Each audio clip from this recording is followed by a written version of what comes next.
जय हिंद। आज की इस क्लास में हम समझेंगे उत्सर्जन के बारे में। तो चलिए समझते हैं उत्सर्जन किसे कहते हैं।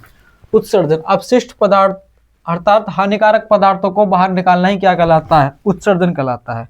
हानिकारक पदार्थ, शरीर में कुछ ऐसे हानिकारक पदार्थ बनते हैं जिन्हें हम अगर नहीं निकालें शरीर से बाहर तो हमें बहुत दिक्कत आ जाएगी। जैसे पसीना, कार्बन डाइऑक्साइड, टॉयलेट हुआ, ये चीज़ें बहुत ज़्यादा, और मल हुआ, अगर इन्हें अगर हम शरीर से बाहर ना निकालें तो शरीर में बहुत प्रकार की बीमारी बन जाएंगी। आगे समझते हैं कि उत्सर्जी अंग किसे कहते हैं। जो अंग अपशिष्ट पदार्थों या हानिकारक पदार्थों को बाहर निकालते हैं उन्हें क्या बोलते हैं, उत्सर्जी अंग बोलते हैं। जैसे त्वचा, त्वचा मतलब खाल। कुछ बच्चों को तो ये भी नहीं पता होता है कि त्वचा किसे कहते हैं। एक्चुअल में त्वचा वैज्ञानिक शब्द है, मतलब विज्ञान का शब्द है। त्वचा माने होता है खाल। खाल जो होती है हमारी पसीना, सीबम और नमक का उत्सर्जन करती है। उत्सर्जन मतलब बाहर निकालती है। सिंपल लैंग्वेज में समझो, जैसे खाल है तो जो हमें पसीना आता है वो त्वचा से मतलब खाल से आता है। गर्मी लगती है तो पसीना निकलता है, और पसीने में क्या होता है, नमक होती है। ऐसे नमक को अगर टेस्ट करना है तो अपनी खाल को चाट के देखिए, ऐसे हाथ चाट के देखिए तो नमकीन लगेगा। तो इससे क्या पता चलता है कि पसीने में नमक होता है। और आसान भाषा में समझना है तो जैसे काले कपड़े पहनते हैं और काले कपड़े पहनने के बाद जब पसीना आता है तो उसमें क्या होता है, सफ़ेद सफ़ेद नमक जैसा लग जाता है कुछ कुछ, तो जो दिखाई देता है वही नमक होता है। सीबम, सीबम क्या होता है, नाक के ऊपर, जैसे नाक में ऐसे देखते हैं तो एकदम चिकना चिकना टाइप का कुछ तेल जैसा निकला होता है, इसे बोलते हैं हम सीबम। तो त्वचा या खाल क्या होता है, त्वचा या खाल किस चीज़ का उत्सर्जन करता है, पसीने का, सीबम का और नमक का। चलिए देखते हैं फेफड़े के बारे में। फेफड़ा जो होता है वो कार्बन डाइऑक्साइड का उत्सर्जन करता है। उत्सर्जन का मतलब है बाहर निकालता है। अगर कार्बन डाइऑक्साइड अगर शरीर से बाहर ना निकल जाए तो क्या होता है, सांस फूलने लगेगी, दम घुट जाएगा और मृत्यु हो जाएगी। CO2 बाष्प, बाष्प का मतलब है कि जो हम बोलते हैं ठंड के दिनों में तो एक भाप उड़ती है। अच्छा, अपना हाथ लीजिए ऐसे और ऐसा ऐसे करके देखिए तो एकदम भाप टाइप का बन जाएगा, पानी टाइप का पसेब जैसा आ जाएगा। तो इससे क्या है कि हमारे शरीर से बाष्प निकल रही है, पानी निकलता है भाप बन के। तो ये किस चीज़ का उत्सर्जन कर रहा है, भाप का। बलगम, बलगम को कफ भी बोलते हैं।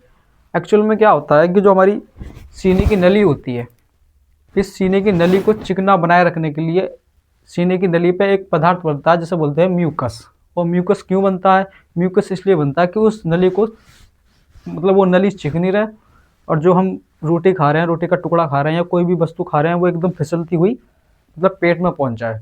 इस वजह से क्या बनता है, सीबम बनता है, सॉरी सीबम, म्यूकस बनता है। कभी कभी क्या होता है जब हम कोई ठंडी चीज़ ज़्यादा खा लेते हैं तो वो म्यूकस की मात्रा बढ़ जाती है। इसकी वजह से क्या, कफ ज़्यादा आने लगता है।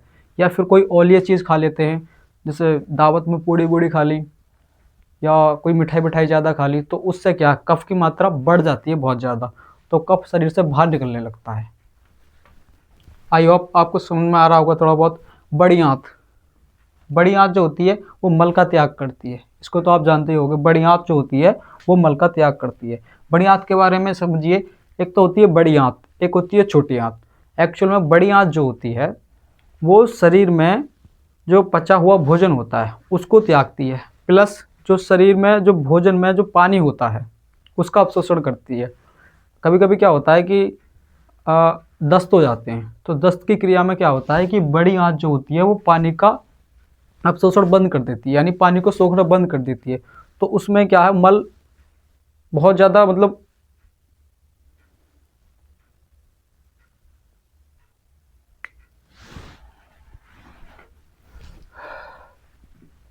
तो चलिए अब समझते हैं। अब देखते हैं यकृत। यकृत, लीवर। यकृत या लीवर या जिगर एक ही बात होती है। यकृत, लीवर या जिगर एक ही बात होती है। यकृत जो होता है वो शरीर का सबसे बड़ा आंतरिक अंग होता है। आंतरिक अंग का मतलब है कि शरीर के अंदर जितने भी अंग पाए जाते हैं उनमें सबसे बड़ा अंग होता है यकृत, या लीवर या जिगर बोलते हैं। इसका वजन करीबन 1.5 किलो होता है। 1.5 किलो इसका वजन होता है। अब समझिए, यकृत जो होता है वो अमोनिया को यूरिया में बदलता है। अमोनिया को यूरिया, अमोनिया क्या होता है, अमोनिया का सूत्र होता है NH3। NH3 ammonia, simple language में समझिए कि जैसे हम टॉयलेट में जाते हैं, टॉयलेट करने के लिए टॉयलेट घर में जाते हैं, तो उस समय क्या होता है, एक गंध आती है बहुत, मतलब बदबू टाइप की गंध आती है, बहुत खराब गंध आती है। तो वो जो गंध आ रही होती है एक्चुअली में वही अमोनिया की गंध होती है। जब कोई बदबू हमें महसूस होती है तो वो अमोनिया की होती है। टॉयलेट से जो गंध आती है, इस अमोनिया को यूरिया में बदलता है। यूरिया तो आप सभी जानते होंगे, NH2CONH2, ये यूरिया का सूत्र होता है। और सबसे पहले यूरिया को प्रयोगशाला में व्हेलन ने बनाया था। एक्चुअल में ये केमिस्ट्री का टॉपिक है, आप उसमें पढ़िएगा, लेकिन इतना समझ लीजिए कि NH2CONH2 ये यूरिया का सूत्र होता है। अच्छा, लीवर जो होता है वो अमोनिया को यूरिया में बदल देता है। अगर अमोनिया को यूरिया में ना बदले तो हमारे शरीर से बहुत ज़्यादा बदबू आ गई। कभी कभी क्या होता है, कुछ लोगों में ना पसीने में बहुत ज़्यादा बदबू आती है, तो उस समय उनका लीवर ठीक से काम नहीं कर रहा होता है। अगर लीवर ठीक से काम कर रहा हो तो अमोनिया को यूरिया में बदल देगा। लेकिन उनका जो लीवर ठीक से काम नहीं कर रहा है, अब जो हमारी त्वचा है वो पसीने का स्त्रावण कर रही है, पसीने को बाहर निकाल रही है, तो पसीने के रास्ते उस अमोनिया को बाहर निकाल दिया जाता है। आगे समझते हैं वक्र। इसे वक्र किडनी बोलते हैं, वक्र किडनी या गुर्दा। अब इसमें क्या होता है, वक्र और किडनी, गुर्दा, ये तीनों एक ही चीज है। ये मुख्य उत्सर्जी अंग है। मुख्य उत्सर्जी का उनका मतलब है कि सबसे ज्यादा उत्सर्जन में जो रोल प्ले होता है वो किसका होता है, किडनी का होता है। ये क्या करता है, यूरिया को बाहर निकालता है। यकृत ने अमोनिया से यूरिया बनाई, लेकिन जो किडनी है वो यूरिया को शरीर से बाहर निकालता है। ये पेशाब को बाहर निकालता है शरीर से। और क्या है, ये मुख्य उत्सर्जी अंग है। आई होप आपके समझ में आ रहा होगा थोड़ा बहुत। आप इसका एक स्क्रीनशॉट ले सकते हैं। ये अब किडनी की संरचना के बारे में समझते हैं। किडनी, इसे गुर्दा भी कहते हैं, मुख्य उत्सर्जी अंग होता है। मुख्य उत्सर्जी अंग का मतलब है कि सबसे ज्यादा उत्सर्जन में अगर कोई रोल प्ले करता है तो वो किडनी करता है। रक्त को छानता है, रक्त का छानना और रक्त का शुद्ध करना, इस बात को ध्यान से समझो। जैसे चाय होती है तो चाय को चल्ली से छानते हैं, तो वो हो गया छानना। शुद्ध करना, जैसे पानी को फिल्टर करते हैं, फिल्टर जो RO मशीन होती है उसमें फिल्टर करा जाता है तो पानी उससे शुद्ध हो जाता है। इसी प्रकार से समझिए कि रक्त को छानता है, तो किडनी जो होती है हमारी वो रक्त को छानती है, चलने का काम करती है, ना कि शुद्धिकरण का। शुद्धिकरण का काम करता है फेफड़ा। फेफड़े में शुद्ध कैसे होता है कि जब रक्त में ऑक्सीजन मिला दी जाती है, जब रक्त में ऑक्सीजन मिला दी जाती है तो उसे क्या बोलते हैं, रक्त का शुद्धिकरण। और जब रक्त को छान दिया जाता है तो उसे रक्त का छानना बोलते हैं। तो किडनी होती है रक्त को छानती है, एक चल्ली की तरह कार्य करती है। यहाँ लिख सकते हैं कि छल्ली जो होती है छल्ली की तरह कार्य करती है। अब देखिए संख्या में कितनी होती है किडनी, 2 होती हैं, एक बायां किडनी, एक दायां किडनी, एक बायां किडनी। इस पे एक झिल्ली लगी होती है जिसे बोलते हैं पेरिटोनियम झिल्ली। ये जो किडनी होती है इसके बाहर और एक झिल्ली लगी होती है जिसे बोलते हैं पेरिटोनियम झिल्ली। इस झिल्ली का काम क्या होता है, इस झिल्ली का काम होता है कि किडनी को सुरक्षित रखना, धक्के से या चोट से उसकी बचाव करना। जैसे सिर को बचाने के लिए हेलमेट पहनते हैं, इसी तरीके से किडनी को भी बचाने के लिए मतलब ईश्वर ने क्या करा है, इसके बाहरी और एक पेरिटोनियम झिल्ली बना दी है, ऑटोमेटिकली बनी हुई होती है पेरिटोनियम झिल्ली, जिससे क्या होता है कि इससे जो सुरक्षित रहती है उस झिल्ली में। ये कहने का मतलब ये है, ऐसी दिमाग की एक झिल्ली होती है जिसे बोलते हैं मेनिंजाइटिस झिल्ली। फेफड़े की एक झिल्ली होती है जिसे बोलते हैं प्रूला मेम्ब्रेन। दिल की झिल्ली होती है जिसे बोलते हैं पेरिकार्डियम झिल्ली। इसी तरीके से इसकी भी झिल्ली होती है। अब देखते हैं इसके भारी भाग को बोलते हैं कॉर्टेक्स। जो इसका भारी भाग है, जैसे ये भारी भाग पूरी किडनी दिखाई दे रही है आपको, इस पूरी किडनी को बोलेंगे कॉर्टेक्स। और आंतरिक भाग को बोलते हैं मेडुला। ये अंदर वाला जो सिस्टम होता है, इस तरीके से जो संरचना होती है, इसे बोलते हैं मेडुला। अच्छा, एक आता है प्रवेश द्वार। प्रवेश द्वार का मतलब है कि जहाँ से मतलब खून किडनी में प्रवेश करता है। अब यहाँ पे तुम्हें लिखाई दे रहा होगा सिरा और धमनी। इन सिरा और धमनी को ठीक से समझो, प्रवेश द्वार बाद में समझना। सिरा का मतलब होता है कि वे सभी नसें जो शरीर मतलब हृदय से खून को शरीर में लेके जाती हैं, क्या कहलाती हैं, सिरा कहलाती हैं। ये जो इंजेक्शन लगता है हमारा सिरा में लगता है, जिसे बोलते हैं नस। नस को ही हम सिरा बोलते हैं। अच्छा समझिए धमनी क्या होती है। धमनी का मतलब ये है कि सब मतलब शरीर से खून को हृदय तक ले जाने वाली नलियों को क्या बोलते हैं, धमनी कहते हैं। सिरा का मतलब है या नसों का मतलब है, नसों से खून पूरे शरीर में आ रहा है और धमनी से पूरे शरीर से खून हृदय में जा रहा है। आई होप आप थोड़ा बहुत समझ रहे होगे। तो इसी तरीके से इसमें क्या है, खून आएगा तो ये खून सबसे पहले कहाँ पे आएगा, इस जगह आएगा, तो इसे बोलते हैं हम रीनल हाइलम। तो यहाँ पे एक क्वेश्चन आता है कि सबसे ज़्यादा जो अमोनिया होती है, अमोनिया पीछे आपको समझा दिया अमोनिया के बारे में कि अमोनिया सबसे ज़्यादा कहाँ पाई जाएगी, तो इस जगह पाई जाएगी, इस जगह। आगे समझते हैं कि इकाई या यूनिट, जो हमारी किडनी होती है इसकी सबसे छोटी इकाई कौन सी होती है, तो उसे बोलते हैं हम नेफ्रॉन। ये कई बार क्वेश्चन आया हुआ है आपके हाई स्कूल में, 1 नंबर में पूछा गया है भाई बहुविकल्प में कि किडनी की सबसे छोटी इकाई क्या कहलाती है, नेफ्रॉन। अब ध्यान से समझो, जैसे पूरा शरीर है ठीक कोशिकाओं से बना है, जैसे घर है तो घर किस चीज़ से बना होता है, मसाले से बना होता है, सरिया बजरपुर सबसे बना होता है, लेकिन मेन चीज़ होती है उसमें ईंट। तो जिस तरीके से घर ईंट से बना होता है उसी तरीके से शरीर कोशिकाओं से बना होता है, और किडनी भी कोशिकाओं से बनी होती है, लेकिन उन कोशिकाओं का क्या नाम होता है? नेफ्रॉन होता है। अब किडनी के बारे में यहाँ देखिए, ये सिरा है, यहाँ से खून आया, यहाँ से रक्त आया, रक्त क्या है? इसमें एंट्री मारेगा, तो इस जगह पर सबसे ज़्यादा अमोनिया इकट्ठा हो जाएगी। उसके बाद क्या होता है कि ये खून इसमें जाता है, अंदर छनता है, और छनने के बाद ये क्या है? यहाँ से टॉयलेट बन के और यहाँ इकट्ठा हो जाता है। तो देखिए ये पूरी किडनी, इसे बोलते हैं हम रीनल, रीनल, इस चीज़ को बोलेंगे रीनल। और ये जो चीज़ है इसे बोलते हैं मूत्रवाहिनी। टॉयलेट इससे होता हुआ यहाँ मूत्राशय में इकट्ठा हो जाता है और शरीर से बाहर निकल जाता है। अच्छा, ये आपको दिखाई दे रही है, इसके ऊपर होती है एक अधिवक्र ग्रंथि। इसके ऊपर एक अधिवक्र ग्रंथि होती है जिसे बोलते हैं एड्रिनल ग्लैंड। क्या है कि टॉयलेट में जो हल्की एक बदबू टाइप की होती है, एक तो ताज़ी टॉयलेट होता है और एक होता है कि कुछ टाइम बाद का टॉयलेट होता है। जो किसी ने एकदम हाल ही हाल में एकदम टॉयलेट करा हो तो उसमें से एक अजीब सी गंध आती है, तो वो एड्रिनल ग्रंथि से एक हार्मोन निकलता है, उसकी गंध आती है। लेकिन काफ़ी टाइम का टॉयलेट हो जाए तो उसमें क्या NH3 बनने लगती है, और NH3 यानी अमोनिया की बदबू आने लगती है। आप इसका एक स्क्रीनशॉट ले सकते हैं। चलिए अब किडनी की आंतरिक संरचना के बारे में पढ़ते हैं। तो ये आपने बाहरी संरचना तो देख ली होगी, अब इसकी आंतरिक संरचना में इधर लेकर आइए। तो ये एक पूरी किडनी का अंदर की संरचना है। तो इसमें होता है ग्लेमेरुलस। ये ग्लेमेरुलस, ये आंतरिक संरचना के अंदर ग्लेमेरुलस होता है। ये चल्ली, जैसे जाली होती है चल्ली की, इस तरीके से होता है। उसके पीछे का भाग कहलाता है बोमेन या कैप्सूल। कैप्सूल, बोमेन या कैप्सूल। और उसके पीछे का भाग कहलाता है नेफ्रॉन। अब समझिए, जैसे ही खून या रक्त यहाँ पे आता है, इस चल्ली से छनता है। चल्ली से छनने के बाद वो खून यहाँ पे जाता है, तो इसमें से जो अच्छे चीज़ें होती हैं ब्लड के अंदर, जो अच्छी चीज़ें होती हैं, उनको ये बेमून या कैप्सूल जो दोबारा से खून में भेज देता है।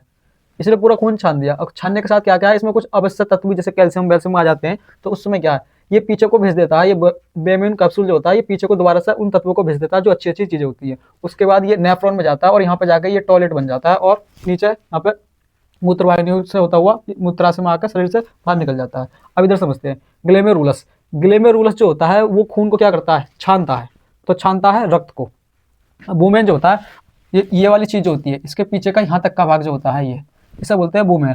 आवश्यक पदार्थों का पुनः अवशोषण, कहने का मतलब ये है, जो अच्छी चीज़ें आ गई हैं, छनने के बाद भी अच्छी चीज़ें आ गई हैं, उन चीज़ों का पुनः अवशोषण करता है और यूरिया को अलग करके डायलिसिस करता है। डायलिसिस का मतलब है कि टॉयलेट बनाने का निर्माण करता है, और टॉयलेट बनाने की पूरी प्रक्रिया ये नेफ्रॉन जो होता है, नेफ्रॉन में संपन्न हो जाती है। आप इसका स्क्रीनशॉट ले सकते हैं। चलिए, आपने किडनी के बारे में तो समझ लिया, अब कुछ फैक्ट के बारे में देख लेते हैं। जैसे पेशाब, टॉयलेट, तो टॉयलेट के अंदर जल की जो मात्रा होती है 45% होती है। जल की मात्रा 45% होती है। इसमें 2% यूरिया होता है। इसका pH मान 5 से लेकर 6 होता है। pH मान क्या होता है? जो pH मान ये बताता है कि कोई चीज़ कितनी अम्लीय है या कितनी क्षारीय है। pH की खोज जो करी थी, pH पैमाना होता है एक, जिसकी खोज सोरेनसन ने करी थी। ये बताता है कि कोई चीज़ कितनी अम्लीय है और कोई चीज़ कितनी क्षारीय है। तो इसका pH मान होता है 5 से 6। कोई pH स्केल होता है, इस पर 0 से 14 तक के बिंदु होते हैं, बीच में होता है 7। तो जो 7 वाला पॉइंट होता है वो होता है उदासीन। 7 से 0 तक का जो होता है वो होता है अम्लीय, और 7 से 14 तक होता है वो होता है क्षारीय। तो इसका होता है 5 से लेकर 6। इसका pH होता है 5 से 6। जैसे मुंह की जो लार होती है उसका pH भी लगभग 6 होता है। मुंह की लार का 6.5 होता है। रक्त का pH होता है 7.5। खून जो होता है रक्त, उसका pH मान होता है 7.4, मतलब हल्का खून क्षारीय होता है। जो समुद्र का जल होता है उसका pH होता है 8.4। नींबू जो होता है उसका pH मान होता है 2.4। दूध का pH होता है 6, समथिंग 6 के लगभग होता है। आई होप ये समझ रहे होगे आप। तो इसका स्वाद कैसा होता है? स्वाद होता है अम्लीय। अगर गलती से टॉयलेट मुंह में चले आया तो वो कैसा लगेगा? अम्लीय लगेगा। अच्छा, टॉयलेट का जो पीला रंग होता है वो यूरोक्रोम के कारण होता है। यूरोक्रोम, ध्यान से समझिए, जो हमारे शरीर में मतलब ब्लड में जो हीमोग्लोबिन होता है, हमारे ब्लड में जो हीमोग्लोबिन होता है, हीमोग्लोबिन के टूटने पर यूरोक्रोम बनता है, और जिसकी वजह से हमारे मूत्र का रंग पीला हो जाता है। कभी कभी होता है कि हम कोई दवाई खा लेते हैं किसी भी कलर की, जैसे लाल कलर की, तो हमारे टॉयलेट का रंग लाल हो जाता है। कभी हम दवाई ज़्यादा पीली खा लेते हैं तो पीला हो जाता है। कभी कोई दवाई हम ज़्यादा काले कलर का कैप्सूल या हरे कलर का कैप्सूल खा लेते हैं तो हमारा टॉयलेट का रंग हरा हो जाता है। ये दवाई की वजह से होता है। तो किडनी की यही खास बात होती है कि उस खून को छानता है। उसमें अगर कोई गंदगी है, जैसे कलर, एक्स्ट्रा कलर मिल गया, तो उसे बाहर निकाल देगी। अब बात आती है जैसे कोई हरे रंग का या नीले रंग का कैप्सूल खा ला तो उसी कलर का टॉयलेट बन जाएगा। अब कैप्सूल की बात आती है तो कैप्सूल का जो ऊपर वाला आवरण होता है प्लास्टिक जैसा, वो स्टार्च का बना होता है। स्टार्च या उसे मंड बोलते हैं। मंड वो बनता कैसे है, आपने देखा है कि वो चोकर होता है जो भैंस को खिलाया जाता है, चोकर गेहूं के ऊपर की एक मोटी भुस्सी होती है, उसे बोलते हैं स्टार्च, और उसी का प्रोसेस करके स्टार्च मतलब मंड बनाया जाता है। जो मंड होता है और अच्छे तरीके से उसे प्लास्टिक नुमा बना देते हैं। अगर कैप्सूल अगर प्लास्टिक का बना देते तो हमारा पेट उसे पचा नहीं पाता। मंड की एक खास बात होती है कि जैसे वो पेट में गया तो फूल का उसका जो आवरण अपने आप फट जाता है। आप कैप्सूल के बारे में इतनी थोड़ी सी नॉलेज मिली होगी। इसमें गंध अमोनिया की आती है, अमोनिया NH3। अमोनिया जो होता है उसका सूत्र होता है NH3। अमोनिया बहुत तीक्ष्ण गंध वाली गैस होती है, एक बदबूदार गैस होती है। टॉयलेट में से जो गंध आती है वो अमोनिया की आती है। अब समझते हैं, अब मूत्र का पीला रंग तो देख लिया आपने यूरोक्रोम के कारण। हमारा जो मल होता है, मल उसका रंग भी पीला होता है। वो क्यों होता है, तो हमारी बॉडी में जो लीवर होता है, लीवर एक चीज़ बनाता है जिसे बोलते हैं बिलरूबिन। क्या बोलते हैं, बिलरूबिन। बिलरूबिन की वजह से हमारे जो खाना है, हम जो खाना खाते हैं और उसके बाद जो मल त्यागते हैं उसका रंग पीला हो जाता है।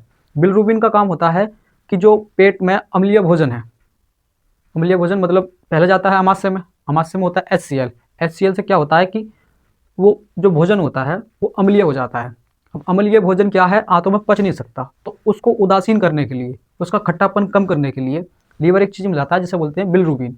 बिलरूबिन क्षारीय होता है, तो जिसकी वजह से हमारा जो मल है वो पीले रंग का हो जाता है।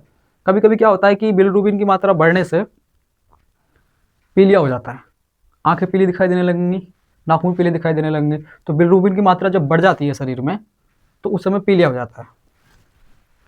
अब देखते हैं किडनी की बीमारियां। नंबर 1 आता है पथरी। अच्छा, सबसे पहले ये समझो कि पथरी बनी किसी चीज़ की होती है, तो कैल्शियम ऑक्जेलेट की बनी होती है। कैल्शियम ऑक्जेलेट, कैल्शियम ऑक्जेलेट जो पथरी होती है वो कैल्शियम ऑक्जेलेट की बनी होती है। पहले क्या समझते थे कि चावल खाते हैं तो उसमें कोई पथरी आ जाती है, उसे खा लेते थे तो उसमें पथरी हो जाती थी। ऐसा कुछ नहीं होता है कि चावल खाने से पथरी होती है या कुछ खाने से पथरी होती है। एक्चुअल में होता क्या है कि जो हम सब्जियां खा रहे हैं वो आजकल सब्जियां स्प्रे वाली आ रही हैं। लौकी पे, तुरई पे, बैगन पे, फूल गोभी पे, हर चीज़ पे स्प्रे हो रही है। स्प्रे में हानिकारक केमिकल होते हैं। अब जैसे वो सब्जियां हमने खाई वो हानिकारक केमिकल भी हम खा गए, तो वो खाना पचा, उसका अपशोषण हुआ और वो अपशोषण होकर सारे केमिकल खून में मिल गए। खून में मिलकर वो केमिकल किडनी के पास आए और किडनी ने उन्हें छाना। तो छानते वक्त क्या होता है कि जैसे नल होता है तो नल की जो टोंटी होती है, हम लगातार उसमें पानी चलाते रहते हैं, उसमें भी काई जम जाती है। तो इसी प्रकार से जो रक्त की जो किडनी की धमनियाँ होती हैं, जो सिराएँ होती हैं, जिसमें से सबसे पहले जो एंट्री करता है, ब्लड एंट्री करता है किडनी में, जहाँ क्षमता है, तो उस जगह पर वो जो केमिकल हैं वो इकट्ठे होते रहते हैं। और इकट्ठे होने से क्या, वो एक छोटा सा पथरी का रूप ले लेते हैं, स्टोन का रूप ले लेते हैं और वहाँ पे एक छोटी सी पथरी बन जाती है। उसमें क्या है कि उसमें वो मांस में चुभती है तो बहुत बहुत ज़्यादा दर्द करती है। आई होप आप समझोगे। और ये कैल्शियम ऑक्जेलेट सबसे ज़्यादा रतालू जो होता है, घुइयाँ जैसे बोलते हैं, रतालू और घुइयाँ, उसमें सबसे ज़्यादा कैल्शियम ऑक्जेलेट होता है, उसके पत्तों में होता है। और जितनी भी हाई पावर की चीज़ें होती है कैल्शियम, जैसे बादाम, उसमें कैल्शियम ऑक्जेलेट सबसे ज़्यादा मतलब होता है, अच्छा खासा होता है। आगे समझते हैं गठिया रोग। ये यूरिक अम्ल की वजह से होता है गठिया रोग। होता क्या है कि हमारे जो घुटने होते हैं वहाँ पे एक पानी भरा होता है जिसे बोलते हैं साइनोवियल द्रव। गठिया रोग में वो साइनोवियल द्रव कम हो जाता है, उसकी जगह यूरिक अम्ल इकट्ठा हो जाता है। आसान भाषा में समझें तो जिससे हमें टॉयलेट लगे और हम टॉयलेट नहीं कर रहे हैं तो हमारा जो मूत्राशय होता है, जहाँ हमारा मूत्र इकट्ठा होता है, वहाँ पे यूरिक अम्ल का अपशोषण होने लगता है। मतलब वो यूरिक जो मूत्र में जो यूरिक अम्ल है, जो यूरिक एसिड है, उसका अपशोषण करेगा और खून में मिला देगा। और वो खून से होता हुआ जहाँ जोड़ होते हैं, जैसे कोहनी का जोड़, घुटने का जोड़, इस जगह पे जाकर वो इकट्ठा होने लगा और साइनोवियल द्रव की मात्रा को कम कर देगा, जिसकी वजह से गठिया रोग हो जाता है। और यहाँ पे ऐसे मोड़ने से या फिर बैठने से हड्डियों में चू चू की आवाज़ आती है, उसे बोलते हैं गठिया रोग। इसमें जो सबसे ज़्यादा अच्छी कारगर दवा माना जाता है, एक लहसुन होता है, तो लहसुन के ऊपर की ओर एक गठिया लहसुन बनता है छोटा सा, उसकी सब्जी बना के खाई जाती है, तो जिसमें बहुत ज़्यादा फायदेमंद होता है गठिया रोग में। यूरिक अम्ल ज़्यादा बढ़ जाता है ब्लड के अंदर, तब गठिया रोग हो जाता है। अब आता है किडनी जैसे खराब हो जाती है तो क्या होता है, दूसरी किडनी बदल दी जाती है, उसके स्थान पर दूसरी किडनी लगा दी जाती है।